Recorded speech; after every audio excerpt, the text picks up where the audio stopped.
रुगुम पंचायत रे जनशुणाणी निज पंचायत रे निजर समस्या जणाइबा पई आरंभ होइछि पंचायत स्तरीय जनशुणाणी कार्यक्रम। निज निजर समस्या संपर्क रे एणिकी लोकंको बाहर को जाई असुविधार सम्मुखीन हेबाकू पड़िबो नाही। लोके हाथ पहंतरे समस्त समस्यार समाधान पई एबे सुजोग पाइछन्ति। संप्रति गंजाम जिलापालको निर्देश अनुसार आरंभ होइछि पंचायत स्तर रे जनशुणाणी कार्यक्रम।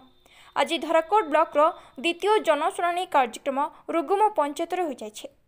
एही जनशुणाणी कार्यक्रम रे तहसीलदार लंबोदर मारांडी, भारप्राप्त बीडीओ सुशील पट्टनायक, सरपंच गीतांजलि स्वाई, पूर्वतन सरपंच सुधाकर स्वाई, समिति सभ्य बनवास बेहेरा, जोगाण अधिकारी संजय मल्लिक, निर्वाही अधिकारी आशुतोष दोरा, एडीओ विदेशी गौड़, आरडब्ल्यूएसएस सहकारी जंत्री चिन्मय राउत, एपीओ नंदिनी दास, बीएसएसओ सचिन पात्र, डॉक्टर सचिदानंद बिशोई, एबीओ विभूतिभूषण पात्र, बीपीसी सुशांत नायक समस्त लाइन विभागर अधिकारी माने उपस्थित रहिथिले।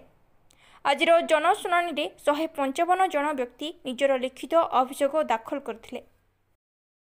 अनुष्ठित होइतिबा पंचायत स्तरीय ग्रीवांस रिड्रेसल फॉर्म रे समुदाय 90 जन आवेदनकारी बा हमर अभियोग आपत्ति अभियोग दाखल करथिले। सेति मध्यरु तहसीलदार निकट रे भूमि पट्टा पाइबा एवं पट्टा संशोधन एवं वसुंधरा रे जगह पाइबा निमंते 18 जन आवेदन करथिले एवं सामाजिक स्वीकृति बा सोशल सिक्यूरिटी रे जो आछन 13 जन लोक अप्लाई करथिले भत्ता एवं एनहांस्ड भत्ता जोटा कि हमें 85 वर्ष बा 80 वर्ष ऊर्ध्व लोकन को दउचो। ता छडा हमर 10 जन आस्तिले ब्लॉक प्रोजेक्ट कोऑर्डिनेटर बा घर पाई जो मानकर घर पाइबा पई आवेदन कले 10 जन से माने थिले सेमानकर सर्वे हो जाइतिया जानिया को पाइलु तुरंत तांके मध्य तांकर टार्गेट आसिले पाई परिबे। आउ रहिला हमर गुहाळ पे 3 जन अप्लाई करचंदी आ सेमानक गुहाळ मध्ये अनुमोदन हो जायकी आसीथिबा मध्ये हमें जानिबा को पाइलु जोटा कि तुरंत हमें तांको वर्क ऑर्डर दे कार्यारंभ करि परिबु। आउ हमर 46 जन माइग्रेशन माने मार्केटिंग इन्स्पेक्टर निकट रे नूतन भावे निजर नाम रेशन तालिका जोग करिया निमंते एवं नूतन कार्ड निमंते एपरि 46 जन आवेदन करथिले। एपरि सर्वमोट हमर 90 जन आजिर ए ग्रीवांस कार्यक्रम में जोग देथिले। आमे आशा करिवु निश्चित रूपे समस्तंकर ग्रीवांस यथा संभव आमे आगामी एक सप्ताह मध्य समाधान करिया को चेष्टा करिवु। धन्यवाद। बनवास बेहरा रुकुम समी सभ्य आम तो पंचायत रे जनशुणा हेबालो आमे बहुत गर्वित। किंतु सर मु गवर्नमेंट गोटे अभियोग करछि जो लोक माने अभियोग करंती करिछंती से अभियोग को सरकार तुरंत पूरण करिवे तो लोक माने जहाँ जहाँ अभियोग करिछंती एटा हमको तल लेवल लोक माने हमर एटा हेनी सेटा हेनी समस्त अभियोग करछंती।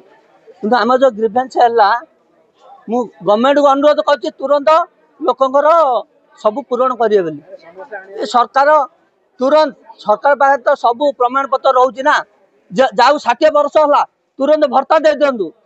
जी ऑनलाइन चाउल कार्ड ऑनलाइन कला चाउल कार्ड तुरंत दे दो। लोक तो 22 थर ये असुविधा पड़े ना 22 योजना गवर्नमेंट कर केवल लोक चाउल कार्ड भर्ता आउ बिल बाड़े 10-20 भणे गोटे गोटे नलकूप बोर एतिक लोक सुविधा होगा दरकार। एक्स सरपंच रुगुम ग्राम पंचायत ए जो जनशुणाणी लोकंकर गोटे भल पदक्षेप कारण आमे गोटे साधारण लोक गरीब लोक आज भंजनगर किंबा छत्रपुर जीवाटा कष्ट सी जानी नथिबा प्रथम रे को जगह को जीव किमिति कोन करिवो किंतु ग्रामांचल रे एटा हेले सी ठीक भाव रे जानी परिबो।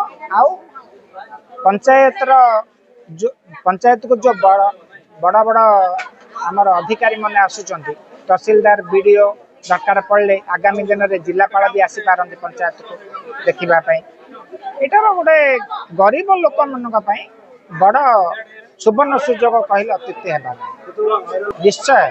कागज पत्र रे लोक माने जानते नाही आम माने एठारे संपूर्ण सहयोग करछु को टाइप रो दिया जिवो हमर वार्ड मेंबर माने रहउचंती हमर पीओ एडीओ हमर जोगाण सहायक तापरे हमर एमबीके एमानकर द्वारा आमे लोक को बुझे को द्वारा किमिति कागज दिया जाई पारियो तार को सरलीकरण करिक आमे माने कागज पत्र को सबमिट कर जिनटा को जिते आगामी दिन में पंचायत रे प्रति मासरे जनशुणालीटा हेले सबू उपर अधिकारी माने तलुक आसबे आर सदुपयोग लोकों पाखे तेंजली स्वाई रुगम ग्राम पंचायत सरपंच यहाँ जनसाधारण गोटे बहुत बड़ा सफलतार विषय जोड़ा तो लोक जनसाधारण ब्लॉक को जावाक पड़ूला से आज आम पंचायत अनुष्ठित हो पार्टी यहाँ गोटे बहुत गर्वर कथा लोकों